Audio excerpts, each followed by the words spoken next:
राधे राधे, जय श्री कृष्णा। आज की कथा में आप सभी भक्तों का हार्दिक स्वागत है। भगवान श्री कृष्ण और श्रीमती राधा रानी की कृपा सदैव आप और आपके समस्त परिवार पर बनी रहे। 23 अप्रैल 2026 आज है 23 अप्रैल 2026 और गुरुवार का दिन है। आप सुनेंगे वैशाख माह की कथा का अध्याय 22। और अगर आप मोहिनी एकादशी का व्रत धारण करते हैं, मोहिनी एकादशी व्रत कब है, इसका शुभ मुहूर्त क्या है, इनकी जानकारी अगर चाहते हैं तो वीडियो चैनल पर अपलोड हो चुकी है, आप जाकर देख लीजिएगा। अब हरि विष्णु का ध्यान करके आज की पावन कथा का प्रारंभ करते हैं।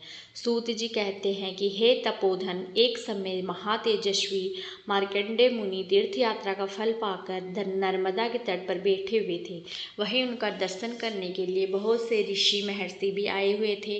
पुलस्त्य, वशिष्ठ, पुलह, क्रतु, भृगु, अत्रि, मरीच, भारद्वाज, काश्यपे, मनु, यम, संगीरा, साता, तप, पारेश्वर, आप, स्तंभ, संभ, काव्य, अर्थार्थ, शुक्राचार्य, कात्यायन मुनि, गौतम, संख, लिखित, दक्ष, कात्यायन, जाम, दजन, याज्ञवल्क्य ऋषि, श्रृंग, विभाकर, शौनक, दल, भारत, पर्वत, दुर्वासा, उग्रसा, पस्ताकल, गालव, जालाबी, मूर्धक और कौशिक कुल में उत्पन्न विश्वामित्र आदि देव सम्मानित महर्षि तथा धर्म सनातन वैश्यपायन, वैष्णव, शकलापयान, वार्धे, जय जयति, वावश, भूमंडल निवासी महात्मा लखल आदि भी वहां उपस्थित हुए। उसी समय तीर्थ यात्रा का फल सुनकर धर्मसूत्र युधिष्ठिर, वेदता एवं ज्ञानी ब्राह्मणों द्वारा अपनी प्रिया द्रौपदी के साथ नर्मदा तट पर मार्कंडेय वहां पहुंचकर उन्होंने अपने भाइयों सहित 3 बार मुनि की परिक्रमा की और उन्हें साष्टांग प्रणाम करके बैठ गए। राजा को बैठा देखकर महामुनि मार्कंडेय बोले, हे नरप श्रेष्ठ भाइयों और ब्राह्मणों के साथ कुशल से तो हो ना। युधिष्ठिर ने हंसकर कहा, हे मुनि, आज आपके चरणा अरविंद का दर्शन पाकर मैं करते करते हो गया, मेरे अंतःकरण का मल नष्ट हो गया।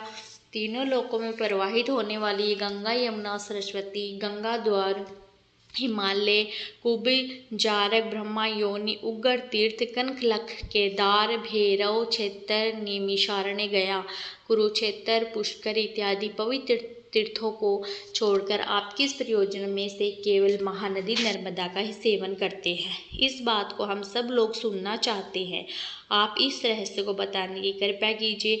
तब मार्कंड मुनि बोले, हे राजन, पूर्व काल की बात है। चंद्रवंश में पूर्वा नाम से विख्यात एक चक्रवर्ती राजा हुए थे। वे स्वर्ग लोक का शासन करने वाले इंद्र की भांति समूची पृथ्वी का पालन करते थे। एक समय राजसभा में उन नरपश्रेष्ठ ने बड़े बूढ़े ब्राह्मणों से पूछा कि हे विप्रवर, हर पाप मोहित मनुष्य किस उपाय से यज्ञ आदि कर्मों के बिना ही स्वर्ग लोक को प्राप्त हुए हैं और हो सकते हैं, यह बताइए। ब्राह्मणों ने कहा, हे महाराज, नर्मदा नदी संपूर्ण लोकों को पवित्र करने वाली है। वे संपूर्ण विश्व का पाप हरण करने में समर्थ है। उन्हें स्वर्ग लोक से आप इस पृथ्वी पर उतारे। अपने मन को वश में रखने वाली उन ब्राह्मणों का यह वचन सुनकर राजा पुरंदरा ने कंद, मूल, फल, शाक और जल का आहार करके निर्मल अकरण से महादेव जी की आराधना की। तब महादेव जी ने प्रसन्न होकर कहा, बेटा, वर मांगो, मैं तुम्हें तुम्हारी इच्छा के अनुसार वस्तु प्रदान करूंगा। पूर्वा बोले, हे महादेव, आप समस्त लोगों के हित के लिए नर्मदा नदी को पृथ्वी पर उतारिए। आज लाख योजना का विशाल जम्बू द्वीप निरादर हो रहा है। ना देवता तृप्त होते हैं, ना पितर और ना मनुष्य को तृप्ति हो रही है। महादेव जी ने कहा कि हे राजन, तुम तो अयावय की याचना करते हो, ऐसा वर तो देवताओं के लिए भी दुर्लभ है। नर्मदा को छोड़कर दूसरा जो भी कुछ वर मांगो मैं तो दे दूंगा। पूर्वरा बोले, हे महादेव, मैं प्राण जाने पर भी दूसरा वर नहीं मांगूंगा। राजा का ये निश्चय जानकर तथा उग्र तपस्या द्वारा उनके केवल साधना को देखकर महादेव जी ने नर्मदा को आज्ञा दी, हे सुरेश्वरी, तुम पृथ्वी पर उतरो और पूर्वा की तपस्या के फल से मृत्यु लोक के हित का साधन करो। नर्मदा ने कहा, हे महेश्वर, मैं बिना किसी आधार के स्वर्ग लोक से पृथ्वी पर कैसे जाऊंगी? नर्मदा की यह बात सुनकर देवादिदेव महादेव जी ने 8 पर्वतों को बुलाया और उनसे सबसे पूछा कि तुम में से नर्मदा नदी को धारण करने में कौन समर्थ है। तब विंध्यगिरि ने कहा, हे सूर्येश्वर, आपके प्रसाद से मेरा पुत्र नर्मदा को धारण करने में समर्थ है। उसका नाम पिरियंक है। तत्पश्चात महादेव जी की आज्ञा मिलने पर पिरियंक ने कहा, हे महेश्वर, आपके प्रसाद से मैं नर्मदा नदी को धारण करूंगा। तदंतर नर्मदा नदी पिरियंक गिरी के शिखर पर स्थित होकर उतरी और उनकी जल राशि के वेग पूर्वक भ्रमण से पर्वत, वन और कानूनों सहित समस्त पृथ्वी जल से आप्लाविल हो उठी। संपूर्ण जगत अकाल में ही प्रलय काल से ग्रस्त हो गया। तब संपूर्ण देवताओं ने मेक्कल कन्या नर्मदा की स्तुति की और कहा कि हे कल्याणी, तुम मर्यादा धारण करो, किसी नियत स्थान में स्थित रहो, इस प्रकार विश्व के लिए हितकारिणी बनो। देवताओं के इस प्रकार प्रार्थना करने पर महादेव जी की आज्ञा से नर्मदा देवी ने पुनः अपने रूप को संकुचित कर लिया। अब वे समर्थ रूप से बहने लगी। उस समय नर्मदा जी ने पूर्वा से कहा, हे वत्स, तो मैं अपने हाथों से मेरे जल का स्पर्श करूं। उनकी आज्ञा पाकर पूर्वा ने उनके जल का स्पर्श करके आचमन करके पितरों का तिल और नर्मदा जल में अर्पण किया। उस जल से तर्पण करने पर राजा के समस्त पितर उस परम पद को प्राप्त हो गए, जो देवता के लिए भी दुर्लभ है। समस्त चराचर जगत सब ओर से पवित्र हो गया। वे देश, पर्वत, ग्राम और आश्रम भी पवित्र है जहाँ नर्मदा जी विद्यमान है। सरस्वती का जल 3 दिन में पवित्र करता है। यमुना जल 7 दिनों में पावन बनाता है। गंगा जल स्नान करने पर तत्काल पवित्र करता है, परंतु नर्मदा नदी दर्शन मात्र से ही मनुष्यों को पवित्र कर देती है। नर्मदा के संगम में जहाँ कहीं भी स्नान, दान, जप, होम, वेद पाठ, पितर पूजन, देवा आराधना, मंत्र उपदेश, संन्यास और देह त्याग आदि जो कुछ भी किया जाता है, उसके फल का कोई अंत नहीं। वैशाख माह अथवा कार्तिक की पूर्णिमा को विशुभ योग में संक्रांति के समय, वेतिपात और वेधरती योग में अमावस्या में, तिथि की हानि और वृद्धि के दिन, मानवादि युगा आदि और कल्पादुकाल में नर्मदा तटवर्ती ओमकार भृंगु क्षेत्र तथा विशेषता संगम में जो शस्त्र सत्य अथवा एक गोदान एवं संपूर्ण महादान करता है तथा जो श्रेष्ठ मनुष्य नर्मदा में स्नान, दान, जप, होम और पूजन आदि करता है, वह अश्वमेध का फल पाता है। हे युधिष्ठिर, मनुष्य नर्मदा में जहाँ जहाँ स्नान करता है वही वही उसे अश्वमेध यज्ञ करने का फल प्राप्त हो जाता है। जो मनुष्य प्रातःकाल उठकर नर्मदा का कीर्तन कर पाता है, उसका 7 जन्मों का किया हुआ पाप उसी क्षण नष्ट हो जाता है। तथा जहाँ संगम और बाण लिंग से युक्त नर्मदा नदी स्थित है, वहाँ स्नान करके मनुष्य अश्वमेध यज्ञ का फल पाता है और अंत में शिव धाम को जाता है। युधिष्ठिर ने पूछा, हे भगवान, राजा पुररवा से पहले महाराजा हिरण्य ये तेजा ने नर्मदा को किस प्रकार इस पृथ्वी पर उतारा था, यह भी बताने की कृपा करें। तभी मार्कंडे जी बोले कि हे राजन, चंद्रवंश में हिरण्य तेजा नाम से प्रसिद्ध एक राजश्री हो गए, जो समस्त धर्मात्मा हो में श्रेष्ठ तथा प्रजापति के समान थे। वे पर्वत, वन और कानूनों सहित समूची पृथ्वी का एक छत्र शासन करते थे। उनकी राजधानी चंद्रपुर थी, जो इंद्र की अमरावती के समान शोभा पाती थी। एक समय अमावस्या को सूर्य ग्रहण लगने पर इस जम्बू द्वीप में बावली कुआं और सरोवर होने पर भी कोई नदी नहीं उपलब्ध हो सकी जहाँ देवताओं और पितरों का विशेष सत्कार हो सके। उस समय तक जम्बू द्वीप में कोई नदी थी ही नहीं। राजा ने लाखों गोवे, सुवर्ण मणि, रतन, खजाना, घोड़े और अगणित मत वाले हाथी ब्राह्मणों को दान में दिए। हव्य और कवियुत देखो कि पितरों को जलपान का बड़ा कष्ट है। वे पितरों से बोले कि आप लोग कौन हैं और किस क्रम में से पवित्र हो सकते हैं। पितर बोले कि हे महाभागे, यह द्वीप नदियों से रहित होने के कारण यहाँ सबका धर्म कर्म नष्ट हो चुका है। नदी के अभाव में ना तो देवता तृप्त होते हैं और ना पितर। यदि इस द्वीप में नर्मदा उतर जाए तो हम सब लोगों की मुक्ति हो जाएगी। हे महाराज, यह यथार्थ बात है, हमने आपसे बता दी है। अब आपकी जैसी रुचि हो वैसा करें। हिरण्यतेजा ने कहा कि अब मुझे पितरों का उद्धार करना ही उचित प्रतीत होता है, अन्यथा इस राज्य से क्या काम यदि मैं पितरों को तृप्त ना कर सका तो मेरा तो जीवन ही व्यर्थ है। ऐसा कहकर राजा हिरण्यतेजा उद्याचल पर्वत पर गए और कंदमूल एवं फल का भोजन करते हुए भगवान शिव की उपासना करने लगे। उन्होंने बड़ी कठोर तपस्या की। उनकी उत्तम भक्ति जानकर त्रिनेत्रधारी भगवान शंकर ने प्रत्यक्ष दर्शन दिया। राजा ने देवादिदेव महादेव के दिव्य दर्शन का रूप का दर्शन पाकर उनकी 3 बार परिक्रमा की और साष्टांग प्रणाम करके उनका स्तवन किया। राजा बोले कि हे सुरेश्वर, आपको नमस्कार है। हे शूलपाण, आपको नमस्कार है। हे प्रभु, आपकी पृथ्वी, जल, तेज, वायु, आकाश, शब्द, स्पर्श, रूप, रस और गंध, बुद्धि, मन, अहंकार, प्रकृति और उसके तीनों गुण हैं। आपकी संपूर्ण इंद्रियों के प्रेरक, सर्वत्र व्यापक, समस्त कलाओं से युक्त तथा कला रहित अविनाशी परमेश्वर हैं। ब्रह्मा और विष्णु आदि देवताओं को भी आपके आदि और अंत का पता नहीं लगता। महाते आजा का क्या हुआ वह स्त्रोत सुनकर देव जगदीश्वर शिव ने कहा कि हे महाभाग्य, 7 कल्पों तक प्रभावित होने वाली नर्मदा देवी को आप मृत्युलोक में उतार। पितर घोर नरक में डूब रहे हैं, उनका उद्धार हो और वे तृप्त होकर मुक्ति एवं परम गति को प्राप्त हों। इसके लिए नर्मदा नदी का अवतरण आवश्यक है। महादेव जी बोले कि हे तार, नर्मदा जी तो ब्रह्मा विष्णु आदि देवताओं, दैत्य तथा अन्य अल्पजीवी प्राणियों द्वारा पृथ्वी पर नहीं उतारी जा सकती। अतः तुम कोई दूसरा वर मांगो, उसे अभी दे दूंगा। तब महाभाग्य राजा हिरण्यतेजा ने कहा कि हे प्रभु, आपके प्रसन्न होने पर तीनों लोकों में कुछ भी असाध्य नहीं है। मैं तो शस्त्र जन्म धारण करने पर भी दूसरा वर नहीं मांगूंगा। हे देवेश्वर, मैं आपके सेवकों का भी सेवक हूँ, मुझे नर्मदा जी को ही दीजिए। राजा का यह निश्चय जानकर भगवान शंकर ने उन लोक पावनी नर्मदा देवी का आह्वान किया।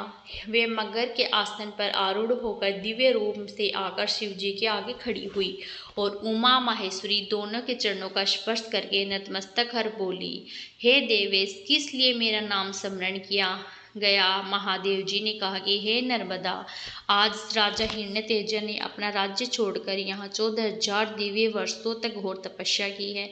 तुम इनकी इच्छा के अनुसार पृथ्वी पर उतरो, शीघ्र जाओ और नरक में पड़े हुए सब पितरों द्वारा उद्धार करो। नर्मदा बोली कि हे देव, मैं बिना किसी आधार के जम्मू द्वीप में कैसे जाऊंगी? यह सुनकर महादेव जी ने पर्वतों से कहा कि तुम सब लोग क्षण भर स्थिर हो जाओ, जिससे सरिता में श्रेष्ठ नर्मदा पृथ्वी पर जाए। तब पर्वतों ने कहा, हे देव, हम नर्मदा नदी को धारण करने में असमर्थ हैं। उसी समय उद्याचल ने खड़े होकर कहा कि महादेव जी की कृपा से मैं नर्मदा को धारण करने में समर्थ हूँ। तदंतर उद्याचल की चोटी चरण देकर नर्मदा देवी आकाश से पृथ्वी पर आई और वायु के समान वेग से पश्चिम दिशा को बह चली। उस समय 3 लोगों में बड़ा हाहाकार मचा। नर्मदा के जल का वह भयंकर कलकल नाद सुनकर पाताल लोक से एक तेजो में प्रज्वलित लिंग प्रकट हुआ और हुकार पूर्वक बोला कि सब पापों को धरने वाली तथा उत्तम व्रत का धारण करने वाली हे नर्मदे, मर्यादा धारण करो। तुम्हें धारण करने के लिए महादेव जी ने 3 पर्वतों की सृष्टि की है, मेरु, हीवा और कैलाश, तथा चौथा पर्वत श्रेष्ठ विंध्य भी तुम्हें धारण करने में समर्थ है।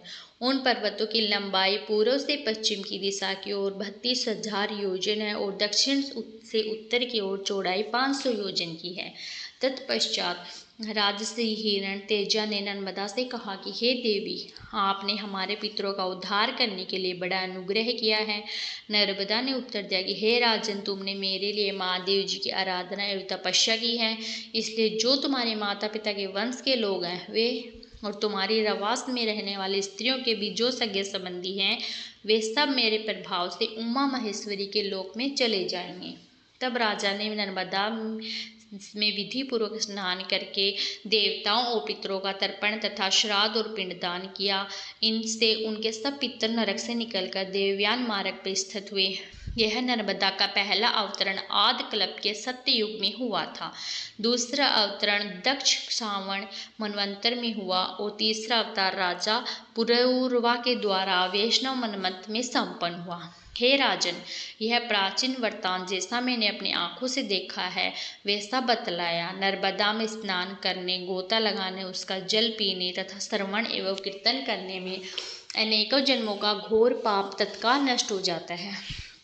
हरे कृष्णा। आज की कथा का यहीं पर समापन करती हूँ। इसके आगे का वृत्तांत आप कल की कथा में सुनेंगे। वैशाख माह में नर्मदा नदी के अवतरण की यह कथा सुनने मात्र से समस्त प्रकार के पाप कर्मों से मुक्ति मिल जाती है।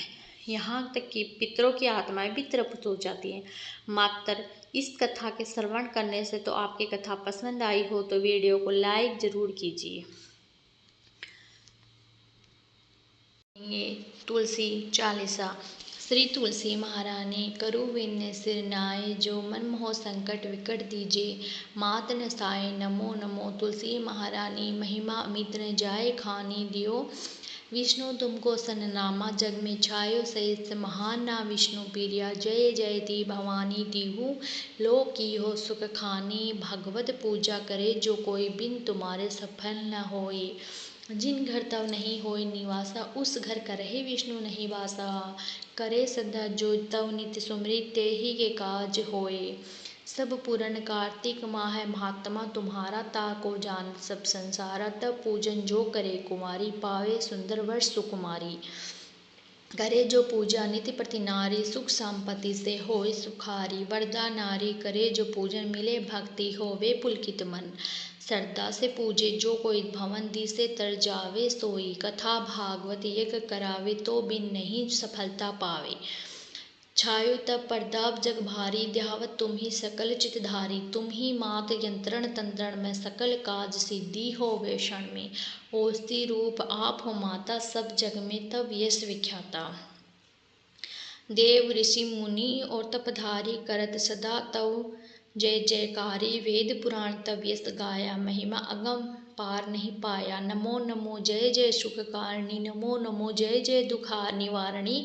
नमो नमो सुख संपत्ति देनी, नमो नमो घाट छेनी। नमो नमो भगदग दुर्हरणी, नमो दुष्ट अनशन में छेनी। नमो नमो भव पाव पार उतारनी, नमो नमो परलोक सुधारनी। नमो नमो निज भक्तन उर्बारणी, नमो नमो जन काज सवारनी। नमो नमो जय कुमति नशावनी, नमो नमो सब सुख उपजा नवनी। जयति जयति जय तुलसी माई, ध्याय तुमको शीस नवाई। निज जन मा जानी, मोहि अपनाओ, बिगड़े कारज आप बनाओ। करो विनय में मात तुम्हारी, पूर्ण आशा करूँ हमारी। शरण चरण कर जोरी मनाऊँ, निज दिन तेरे ही गुण गाऊँ। करो मात अब तो माया पर धाया, निर्मल हो सकल मम काया। मांगो मात यही वर दीजिए, सकल मनोरथ पूर्ण कीजिए। जानू नहीं न कुछ नेम आचारा, क्षम हो मातु अपराध हमारा। 12 मास करे जो पूजा, तो सम जग में ओ नहीं दूजा। प्रथम ही गंगा जल मंगवावे, फिर सुंदर स्नान करावे। चंदन अक्षत पुष्प चढ़ावे, धूप दीप नैवेद्य लगावे। करे आचमन गंगा जल से, ध्यान करे हृदय निर्मल से। पाठ करे फिर चालीसा की स्तुति, करे मात तुलसा की है विधि। पूजा करे हमेशा, ताके मन नहीं रहे कलेसा। करे मास कार्तिक का साधन, सोवे नित पवित्र हुई जाही। यह कहा कथा महासुखदाई, पढ़े सुने सो भाव तर जाई। यह तुलसी चालीसा पाठ करे जो कोई, गोविंद सो फल पावे ही जो मन इच्छा होई। तुलसी चालीसा संपूर्ण। अब आप सुनेंगे तुलसी महारानी की आरती। तुलसी महारानी नमो नमो, हरि की पटरानी नमो नमो। तुलसी महारानी नमो नमो, हरि की पटरानी नमो नमो। धन्य तुलसी पूर्ण कीन्यो, धन्य तुलसी पूर्ण तप कीन्यो। शालिग्राम की बनी पटरानी नमो नमो। तुलसी महारानी नमो नमो, हरि की पटरानी नमो नमो। जाके पत्तर मंजरी कोमल जाके पत्तर मंजरी, कोमल श्रीपति कमल चरण लपटा नहीं। नमो नमो नमो हरि की पटरानी, नमो नमो तुलसी महारानी, नमो नमो धूप दीप नैवेद्य आरती, धूप दीप नैवेद्य आरती, पुष्पन की वर्षा बरसानी। नमो नमो हरि की पटरानी, नमो नमो तुलसी महारानी, नमो नमो। छह भोग 26 व्यंजन, छह भोग 36 व्यंजन, बिल तुलसी हरि एक न माने। नमो नमो तुलसी महारानी, नमो नमो हरि की पटरानी, नमो नमो। सभी सखी मैया तेरो यस गावे, सभी सखी मैया तेरो यस गावे, भक्ति दान दी जय महारानी। नमो नमो तुलसी महारानी, नमो नमो हरि की पटरानी, नमो नमो। नमो तुलसी महारानी, नमो नमो तुलसी महारानी, तुलसी महारानी, नमो नमो हरि की पटरानी, नमो नमो तुलसी महारानी, नमो नमो हरि की पटरानी, नमो नमो। प्रेम से बोले तुलसी मैया की जय। दोस्तों उम्मीद करती हूँ आज की वीडियो आपको ज़रूर पसंद आई होगी। वीडियो पसंद आए तो वीडियो को लाइक ज़रूर कीजिए और अगर संभव हो तो वीडियो को शेयर कीजिए। चैनल पर पहली बार आए हैं तो आपने चैनल को सब्सक्राइब नहीं किया तो आज की वीडियो अगर आपको अच्छी लगी हो तो आप चैनल सब्सक्राइब करें, बेल आइकन को ज़रूर प्रेस करें। इससे होगा चैनल पर जो भी नई वीडियो अपलोड होगी उसका नोटिफिकेशन आपको सही समय पर प्राप्त होगा। मिलती हूँ आपसे अगली वीडियो में, तब तक के लिए राधे राधे, जय श्री कृष्ण।